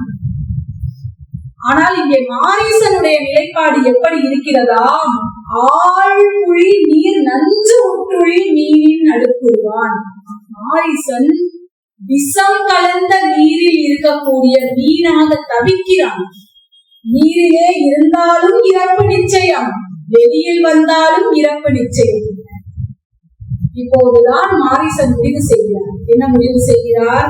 இந்த ராவணன் கையால் சாவதை காட்டிலும் அந்த ராகவன் கையால் செத்து விடலாம் என்பதற்காக மாயமானாக நான் மாறுகிறேன் என்று ஏற்றுக்கொள்கிறேன். எனவே மாரீசன் அழகான மானாக எடுத்துக்கொண்டு அந்த மான் எப்படி இருக்கிறது? சீதா பிராட்டியின் முன்னால் சென்று சென்று சென்று நிற்கிறது. அந்த மான் பஞ்சவடி பகுதியில் இருக்கிறார்கள் மூவரும். சீதா பிராட்டி அங்கே இருக்கிறாள். மிக அழகான மான். இப்படி ஒரு மானை இந்த பிரபஞ்சத்தில் பார்க்கவே முடியாது. அப்படி ஒரு அழகு. ஆணி பொன்னின் ஆகியது, பொன்னினால் செய்யப்பட்டது, ஆணி பொன்னினால் செய்யப்பட்டது. ஆய் கதிரால் சேரில் சுடர்கின்றது. தக தக தக தக தகன்னு ஜொலிக்குது அந்த மான். தின் செவி கால் மாணிக்கம் மயத்து. அந்த மானினுடைய காலில் மாணிக்கம், அந்த மானினுடைய காலில் மாணிக்கம் பதிக்க பெற்றது போல ஒரு அழகான பொன்னால் செய்யப்பட்ட மான், ஜொலிக்கக்கூடிய மான். ஆங்காங்கே மாணிக்க கற்களை பதித்து வைத்தால் எவ்வளவு அழகாக இருக்குமோ அவ்வளவு அழகாக அந்த மான் சீதா பிராட்டியின் முன்னால் வந்து நின்றதும் ராமபிரானிடம் சென்று கை தொழுது எனக்கு அந்த மான் வேண்டும் என்று கேட்கிறேன். வள்ளுவர் சொல்லுவார், எப்பொருள் எத்தன்மை தாயினும் அப்பொருள் மெய்ப்பொருள் காண்பது அறிவு. நாம் ஒரு பொருளை பார்க்கின்றோம், இப்படி ஒரு பொருள் இருக்க முடியுமா, இது உண்மையிலேயே நம்பகத்தன்மையான பொருள் தானா என்று யோசித்து நாம் செயல்பட வேண்டும் என்று வள்ளுவர் சொல்லுவார். ஆனால் அந்த மாயை என்று சொல்லக்கூடிய பல நேரங்களில் நம்முடைய மனதை மாற்றுவது, வேற்று வழியில் செலுத்துவது எது என்றால் இந்த மான் போன்ற மாயை. அந்த மான் மாயைக்கு அறிவு. மாயைதான் நம்மை ஆசைக்குள் கொண்டு போகும். ஏதாவது ஒரு விஷயத்தில் இருக்கக்கூடிய ஆசை, பற்று. ஆனால் காணக்கூடிய எல்லாமே மாயை என்பது நம்முடைய மனம் ஒரு நாளும் உணராது. நில்லாதவற்றை நிலையின என்று எனும் புல்லறிவாண்மை கடை வள்ளுவர் சொல்லுவோம். இப்போது எவ்வளவு கூட்டம் இங்கே அமர்ந்து கேட்டுக் கொண்டிருக்கிறோம், நான் பேசிக் கொண்டிருக்கிறேன். ஒரு 70 வருடம் கழித்து யோசித்து பாருங்கள், இந்த கூட்டம் எல்லாம் எங்கே இருக்கும்? மாயை. ஒரு 1000 வருடங்கள், ஒரு 500 வருடங்கள் கழித்து இந்த தெருவினுடைய அமைப்போ, இந்த கட்டடத்தினுடைய அமைப்போ இதே போல் இருக்குமா? யோசித்து பாருங்கள். மாயை. பார்க்கக்கூடிய எதுவும் இந்த உலகில் நிரந்தரம் அல்ல. எல்லாம் ஒரு நாள் அழிந்து போகும். எல்லாம் தெரிந்தும் நான், எனக்கு, எனது எனது எனது என்கின்ற சிந்தனையோடு நாம் செயல்படுகின்றோமே, இதைத்தான் புல்லறிவு என்று சொல்கிறார்கள். அந்த மான், நிற்கக்கூடிய அந்த மான் பொன் போன்று இருக்கின்றதே, அந்த மான் உண்மையில் இப்படி ஒரு மான் உலகத்தில் இருக்க முடியுமா என்று யோசிக்கவில்லை சீதா பிராட்டி. சீதா பிராட்டிக்கு தெரியும், அதையை நகர்த்தி செல்ல வேண்டும், அரக்கர் குலம் அழிய வேண்டும். சிறிய பெண் போல சென்று அந்த மானை ராமபிரானிடத்தில் கேட்கும். இலக்குவன் அருகிலேயே இருக்கிறார். என்ன நடக்கின்றது என்று ஒரு நொடி கூட கண் இமைக்காமல் தன்னுடைய அண்ணனையும் அண்ணியையும் தாய் தகப்பனாக நினைத்து பார்க்கக்கூடியவர் இளையபிரான். எனவே பார்த்து கொண்டே இருந்த இளையபிரான் சொல்கிறார், இல்லை, இதில் ஏதோ சூழ்ச்சி இருக்கிறது, இப்படி ஒரு மான் இருக்க முடியாது, பொன்னி என்று சொல்கிறது. ஒரு ராமன் இடையில் வருகிறது. பொன்னின் ஒளிமேலை பொருந்திய 7 அன்னங்கள் பிறந்தது நீ அறிந்திலையோ? தன்னுடைய மனைவி எதையும் இதுவரை வாய் திறந்து கேட்காத ஒரு மனைவி ஒரு மானை பார்த்து ஆசைப்பட்டு கேட்கிறாள். அதை போய் தடுக்கிறானே என்று நினைத்த ராமபிரான், பொன் போன்று மின்னக்கூடிய 7 அன்னங்கள் இந்த உலகத்தில் இருந்த கதையை நீ கேட்டதில்லையா என்று இலக்குவனை அடக்குகிறார். நில்லா உலகின் நிலை சொல்கின்றேன், நிலையில்லாத இந்த உலகத்தோட நிலையை சொல்கின்றேன் கேள். நேர்மையினால் வல்லாத உணர்ந்திட. இந்த உலகத்தோட இயல்பை யாருக்கும் தெரியாது. எப்பேற்பட்ட இயல்புடையது இந்த உலகம் என்று யாருக்கும் தெரியாது. மண்ணுயிர்தான் 10,000 கோடி பறந்துள்ளவாள். இந்த உலகத்தில், இந்த பிரபஞ்சத்தில் 10,000 கோடி ஜீவராசிகள் உண்டு. நாம் கண்ணால் பார்த்ததை வைத்து அவ்வளவுதான். மான், புலி, சிங்கம், கரடி, பூனை, நாய் என்று இந்த பிரபஞ்சத்தில், இந்த பூமியில் நாம் பார்த்த அளவில் வைத்துக் கொண்டு நாம் எதையும் பேசக்கூடாதது. இல்லாதன இல்லை இளம் குமரா என்று சொல்கிறோம். இந்த உலகத்தில் இல்லாத ஒரு பொருளே இல்லை. பொன்னால் ஆகிய 7 அன்னங்கள் இருக்கின்ற பொழுது பொன்னால் செய்யப்பட்ட ஒரு மான் இல்லாமல் போகுமா என்ன? அந்த மான் மாய மான் அல்ல, அது உண்மையான மான். சொல்வது யார்? வேத முதல்வன் ராமபிரான் சொல்கிறார். வந்திருக்கக்கூடிய அந்த மான் பொய்மான் அல்ல, அது மெய்மான். விதி மானின் வடிவில் வந்து விளையாடிவிட்டது. யாரால் என்ன செய்ய முடியும்? கடக்கவனா வினையென வந்து நின்ற மான் எதிர் விழித்தது அன்றே. யாரால் வெல்ல முடியும் விதியை? விதியை மதியால் வெல்லலாம் என்று சொல்வார்கள். விதியை மதியால் வெல்ல வேண்டும் என்பது அவருடைய விதியாக இருக்கும். யாராலும் விதியை வெல்ல முடியாது. எனவே கடக்க முடியாத அந்த வினையின் வடிவில், விதியின் வடிவில் அங்கே மான் வந்து நிற்கிறது. ராமன் மானை பற்றி கொஞ்சம் பேசுகிறார். என்ன பேசுகிறார் என்றால், நோக்கிய மானை நோக்கி முதியுடை மதியில் ஒன்றும் தூக்கிறார். பார்த்த அந்த மானை பார்த்து உண்மையான மானத்தான் இருக்கும் என்று சொல்கிறார். தன்னுடைய மதியை சிந்திக்கவில்லை ராமபிரான். இவர் ஏன் சிந்திக்கவில்லை என்றால், தேவர்கள் செய்த பாக்கியத்தால் அந்த இடத்தில் ராமபிரான் சிந்திக்கவில்லை. அதன் பொருள் சொல்லலாகுமோ? சிந்திக்காதவரா இவர்? இந்த அண்ட சராசரத்தையே இயக்கக்கூடிய இவர் ஒரு பொய்மானை பார்த்து மெய்மான் என்று சொல்கிறார் என்றால், இதனுடைய பொருளை நான் சொல்லி நீங்கள் அறிய வேண்டுமா என்று இங்கே கேட்கிறார் கம்பர். நமக்குத்தான் இது. அனைத்தும் அறிந்தவர் அவர், முக்காலமும் அறிந்தவர் அவர். ஆனால் அவர் மெய்மான் என்று சொல்கிறார் என்றால் அந்த பொருளை நாம் சொல்ல வேண்டுமா என்று கேட்கிறார் கவி கூற்றாக நம்மிடம். இப்போது லட்சுமணன் சொல்கிறார், சரி, அந்த மானை வேட்டையாடக்கூடாது என்பது ஒரு தர்மம், எப்படியாவது தடுக்க வேண்டும். லட்சுமணனுக்கு நம்முடைய முன்னோர்கள் வேட்டையாடக்கூடாது என்று சொல்லி வைத்திருக்கிறார்கள். நீ வேட்டையாட வேண்டாம் என்று தன்னுடைய அண்ணனை எவ்வளவோ தடுத்து தடுத்து தடுத்து பார்க்கிறார். பொன்னுடை தோளான் புகழ் உடைத்தாம் அன்று என்னான், இது உனக்கு புகழ் தரக்கூடிய செயல் அல்ல. நான் அந்த மானை பிடிக்க போகிறேன் என்று ராமபிரான் போகின்ற பொழுது எவ்வளவோ தடுத்து பார்க்கிறேன். வேட்டை தொழில் என்பது நமக்கு உரிய தொழில் அல்ல, அதை செய்யக்கூடாது என்று முன்னோர்கள் சொல்லி வைத்திருக்கிறார்கள். இது நமக்கு புகழை தராது என்று சொல்லி பார்க்கிறோம். சரி, அப்படியே அந்த மான் தான் வேணும் என்றால் நீ அண்ணியினுடைய அருகில் நான் சென்று பிடித்து தருகிறேன். சீதா பிராட்டி என்ன செய்ய வேண்டும்? சீதா பிராட்டிக்கு வேண்டியது மான். கணவன் பிடித்து தந்தால் என்ன, இளவல் பிடித்து தந்தால் என்ன, அவளுக்கு தேவையானது மான். ஒரு சீதா பிராட்டி என்ன செய்தால் தெரியுமா? அங்கே அயோத்தி மாநகரை விட்டு வருகின்ற பொழுது ஒரு கிளிக்காக பேசினாள். என்னுடைய கிளியை பத்திரமாக பார்த்து கொள்ள சொல்லுங்கள் என்று ஒரு குழந்தை சொல்லுவது போல என்னுடைய சகோதரிகளிடத்தில் சொல் என்று தேரோட்டியிடம் சொன்னாள். இங்கே மானை தன்னுடைய கணவன் பிடித்து தர வேண்டும் என்று அழுகிறார். எப்படி அழுகிறாள்? ஆயிரை அன்னம் அல்லால் அன்னம் போன்ற அந்த சிறிய பெண் போன்றவள் அமுது உடுத்தடைய செய்ய வாயில், அவள் வாயை திறந்தால் அமுதம் உதிர்வது போல் இருக்கும். அது போன்ற அவளுடைய அழகான வாய் கொண்டு மழலை இன்சொல் கிழியில் குழறி, மழலை போன்று பேசக்கூடிய அந்த கிழியினுடைய குரலில் மாழ்கி, நாயகன் நீயே பற்றி நல்களை போகும். தன்னுடைய கணவனை பார்த்து, ஏன் நீங்க குடிச்சு தர மாட்டீங்களா? ஒரு மனைவி தன்னுடைய கணவனிடத்தில் இதுவரையும் எதையும் கேட்கவில்லை. அப்பேற்பட்ட ஒரு மனைவி ஒரு மானை பார்த்து உங்களுடைய கையால் நீங்களே பிடித்து தர வேண்டும் என்று சொன்ன பின்னர் ஒரு ஆண் மகன், ஒரு கணவன் எப்படி அங்கே இருப்பான்? அந்த இடத்தை விட்டு ராமபிரானை அகற்ற வேண்டும். நாயகர் நீயே பிடித்தா என்று தன்னுடைய கணவனிடம் என்ன சேயை துவளை முத்தம் சிந்துவ சீறி போனார். அப்படியே அவளுடைய கண்ணில் இருந்து 2 சொட்டு நீர் வந்துருச்சு. இப்படியே சொல்லி அழுது கொண்டே உள்ளே போய்விட்டார். மான் வேணும், குடிச்சு தந்தா நீங்க குடிச்சு தாங்க, இல்லாட்டி எனக்கு மானே வேணாம் அப்படின்ற மாதிரி அழுதுட்டு உள்ள போயிட்டா. அவ்வளவுதான். அடுத்து மாயமான் அப்படின்னா அது மடிஞ்சு போகுது.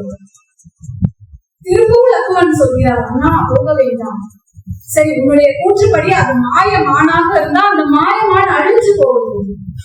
இல்ல ஒருவேளை மெய்யான மானா இருந்தா அது சீதா பிராட்டிக்கு ஆகுது அப்படின்னு சொல்லி கிளம்பி போயிட்டான். ராமபிரான் கிளம்பி சென்று விட்டார். செல்லுகின்ற பொழுது அந்த மான் எப்படி போனதாம்? மிதித்தது மெல்ல மெல்ல, வெறுத்து வெறுவி மீதில் குதித்தது. செவியை நீட்டி குரபதம் உரத்தை கூறுது.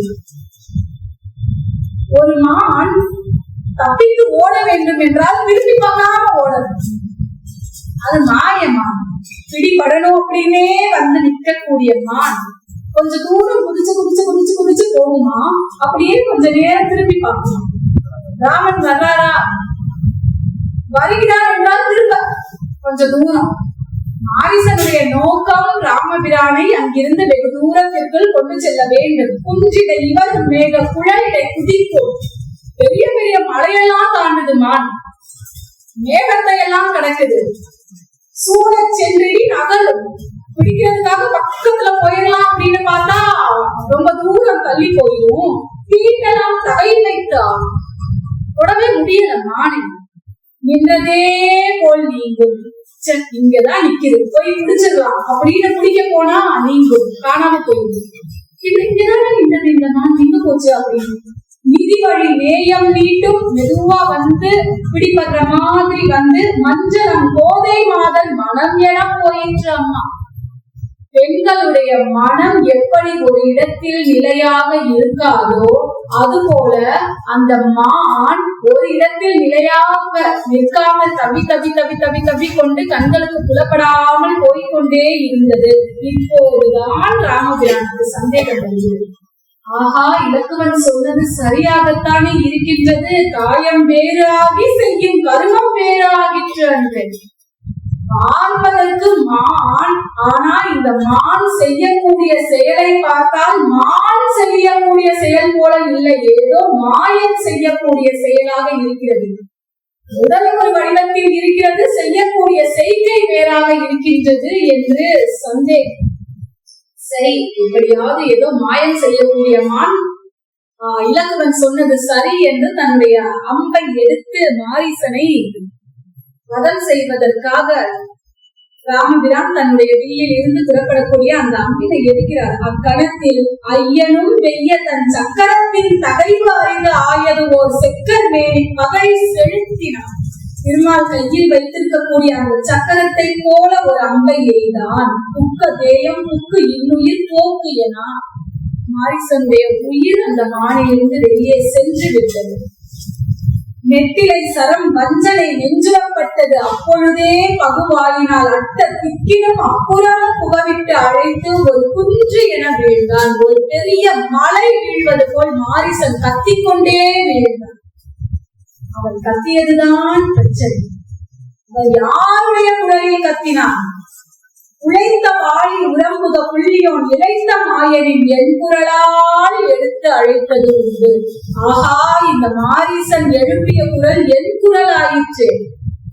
ராமபிரான் நினைக்கிறார், இப்போதுதான் ஏதோ தீங்கு நேரப் போவதை அவர் உணர்கிறார். விழுகின்ற பொழுது வால்மீகியத்தில் சொல்லுகின்ற பொழுது ஏ இலக்குவனா, ஹே சீதா என்று அவர் கத்திக்கொண்டே விழுவதாக இருக்கும். கம்பராமாயணத்தில் ராமபிரானுடைய குரலாக இருக்கும். ஆஹா, இந்த மான் என்னுடைய குரலில் மாள்வதே பொருளாக வந்தான். அவன் சூழ்வது ஒரு பொருள். சாவோம் என்று தெரிந்தே இவர் இங்கே வந்திருக்கிறார் என்றால் இவர் சாவது அல்ல பொருள், வேறு ஏதோ ஒரு வஞ்சனையை வைத்துக் கொண்டு இங்கே இந்த மான் வந்திருக்கிறது என்று அவருக்கு தெரிந்துவிட்டது. இப்போதுதான் ராமபிரானுடைய குரலை கேட்ட சீதையினுடைய துன்ப நிலை. பூமியில் கீழே விழுந்த குயிலென கதறினாள். அப்படியே தன்னுடைய வயிற்றில் அடித்துக் கொண்டாள். ஐயோ, இலக்குவன் சொன்னானே, நான் கேட்கவில்லையே, நான் என்ன செய்வேன்? ராமபிரானுக்கு ஏதோ நேர்ந்து விட்டது. இலக்குவனை பார்த்து கேட்கிறாள் சீதை. என்ன கேட்கிறாள்? குற்றம் வீழ்ந்த குணத்தின் என் கோமான் மற்ற அவ்வாழவர்கள் புரியும் மாயால் விற்று வீழ்ந்தனர் எனவும் என் நயல் விற்றியோ.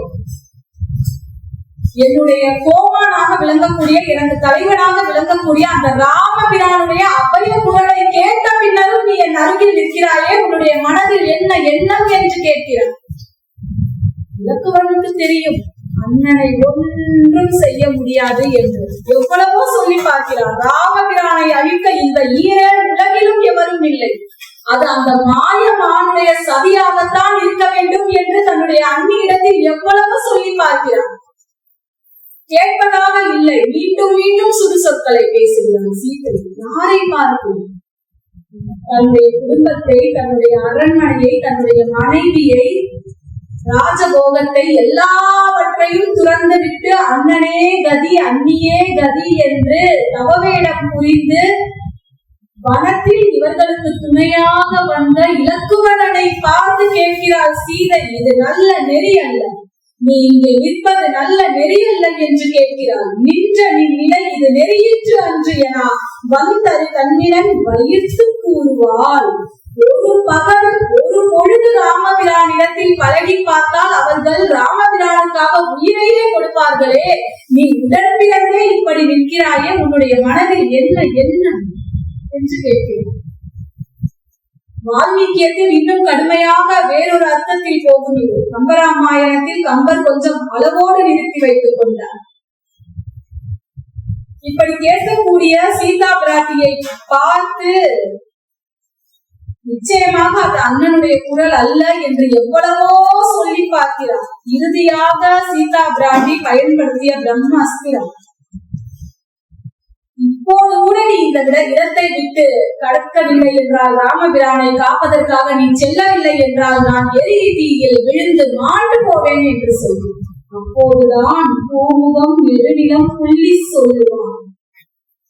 சொல்கிறார், இலக்குவன் சொல்கிறார், சீதா பிராட்டி நின்று இருந்த அந்த நிலத்தில் அப்படியே விழுந்து சொல்கிறார், வணங்கி சொல்கிறார்.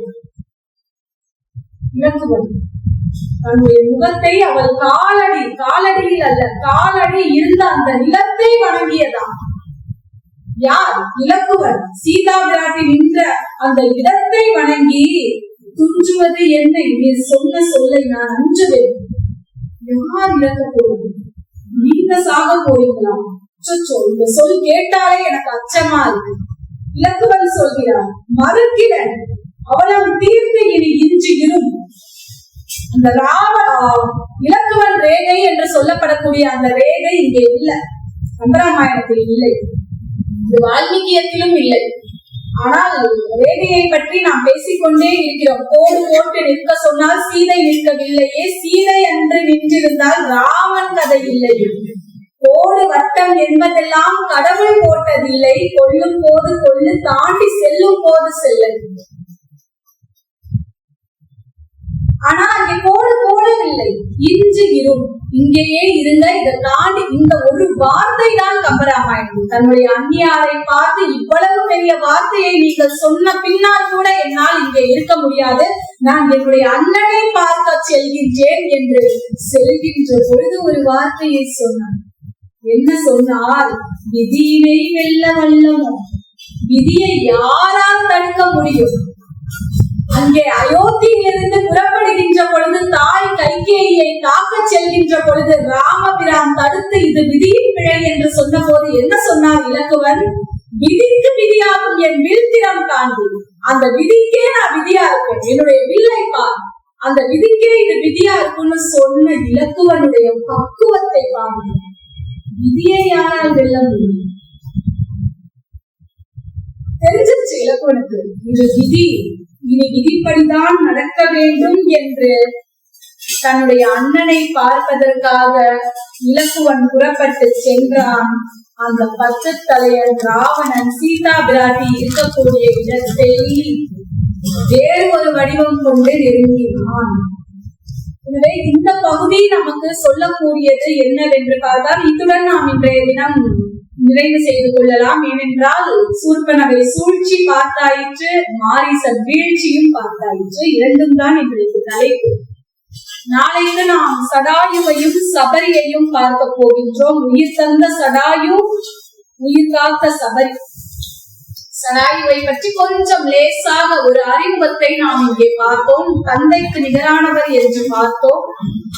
நாளைய தினம் தொடர்ந்து இதை பற்றி பார்க்கலாம். இன்றைய இந்த சொற்பொழிவின் மூலம் நாம் அறிந்து கொள்ள வேண்டியது, இந்த மாரீசன் கதாபாத்திரத்தின் மூலமாக நாம் அறிந்து கொள்ள வேண்டியது, சூர்பனகையின் மூலமாக நாம் அறிந்து கொள்ள வேண்டியது என்னவென்றால், எப்பொருள் யார் யார் வாய் கேட்பினும் அப்பொருள் மெய்ப்பொருள் காண்பதில்லை.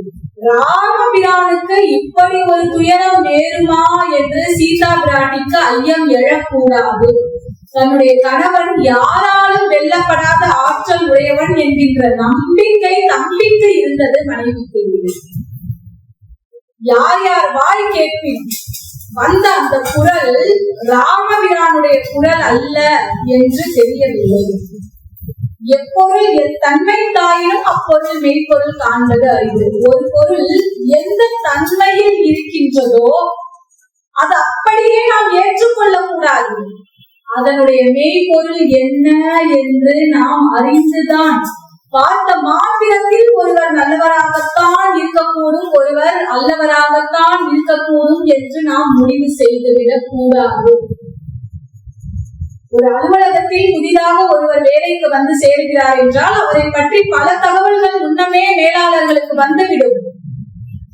ஆனால் பழகி பார்த்தால்தான் தெரியும் அவர்களுடைய உண்மை குணம். ஒரு 5 வருடத்திற்கு முன் எனக்கு இருந்த மனநிலை இப்போது எனக்கு இருக்காது. இப்போது எனக்கு இருக்கக்கூடிய மனநிலை அடுத்த வருடத்தில் இருக்காது. அப்படி இருக்கின்ற பொழுது ஒருவர் இப்படித்தான் என்று நாம் முழுமையாக ஒருவரை பற்றி முடிவு கட்டிவிட முடியாது. எல்லோரிடத்திலும் நல்லதும் இருக்கின்றது, எல்லோரிடத்திலும் அல்லதும் இருக்கின்றது. யார் யார் எப்படி எப்படி இருக்கிறார்களோ அவரவர்களை அப்படி ஏற்றுக்கொண்டால் இந்த உலகத்தில் பிரச்சனையே இல்லை. யாரையாவது மாற்ற வேண்டும் என்று நீங்கள் நினைத்தால் உங்களுக்கு தோல்விதான். நாம் மாறுவோமா? நம்முடைய தன்மையை, நம்முடைய சில விஷயங்களை நம்மால் மாற்றிக்கொள்ள இயலாது. மற்றவர்களை மாற்றி விடலாம் என்று ஒரு காலமும் நாம் நினைக்க கூடாது. அது ஒரு நாளும் நடக்காது. நீங்கள் எவ்வளவுதான் முயற்சி செய்தாலும் அது நடக்காது. ஏன் நாமே மாற வேண்டும் என்று நான் நினைத்தால் முடியாது. எனவே அவரவர்களுடைய இயல்போடு அவரவர்களை நாம் ஏற்றுக்கொண்டோம் என்றால் ஒரு பிரச்சனையும் இல்லை. இவர்களுடைய இயல்பு இதுதான், இவர்கள் என்றால் இப்படித்தான் இருப்பார்கள், சரி அனுசரித்து போவோம், இதுதான் வாழ்க்கை. ஆனால் ஒரு பொருளினுடைய உண்மையான தன்மையை அறிகின்ற வரையில் நாம் அந்த பொருள் மீது நம்பிக்கை வைத்துவிடக் கூடாது. இதைத்தான் இன்றைய இந்த பகுதி நமக்கு சொல்வது. கண்ணால் பார்ப்பவற்றையும் நம்பக்கூடாது. காதால் சூர்பனகை சொன்னால் கேட்பவைகளையும் நாம் நம்பக்கூடாது. தீர ஆராய்ந்து நம்முடைய உள்மனம் சொல்லும் எது சரி, எது தவறு, எது செய்யலாம், எது செய்யக்கூடாது என்று நம்முடைய உள்மனம் சொல்லும். ஒரு குடும்பத்தில் வாழக்கூடியவர்கள் வெளியே இருந்து மூன்றாவதாக ஒருவர் உள்ளே வந்து ஏதாவது ஒரு விஷயத்தை சொல்கிறார்கள் என்றால் கூலியை போல அந்த குடும்பம் எப்படி சீரழிந்தது. ராமபிரான் காட்டிற்கு போனால் தசரதன் உயிர்த்து வந்தான். குடும்பத்தில் மூன்றாவது நபர் உள்ளே வந்ததால் வந்த வினையல். குடும்பத்தில் எடுக்கக்கூடிய முடிவுகளை குடும்பத்தார் மட்டுமே எடுத்தால் எந்த பிரச்சனையும் இல்லை. எனவே இது போன்ற வாழ்க்கைக்கான தத்துவங்கள் தான் நமக்கு இந்த புராணங்கள், இதிகாசங்கள் எல்லாம் சொல்லிக் கொடுக்கின்றது. எனவே நாளைய தினம் நண்பனுக்காக, நண்பனுடைய மைந்தர்களுக்காக தன்னுடைய உயிரையே கொடுக்கக்கூடிய சராயுவை பற்றியும், ராமபிரான் வருவார் வருவார் வருவார் வருவார் என்று காத்துக்கொண்டே இருந்த சபரியை பற்றியும் சிந்திக்கலாம். இதுவரை பொறுமையோடு என்னுடைய உரையை கேட்ட அத்துணை பேருக்கும் என்னுடைய மனமார்ந்த நன்றிகள். நன்றி, வணக்கம்.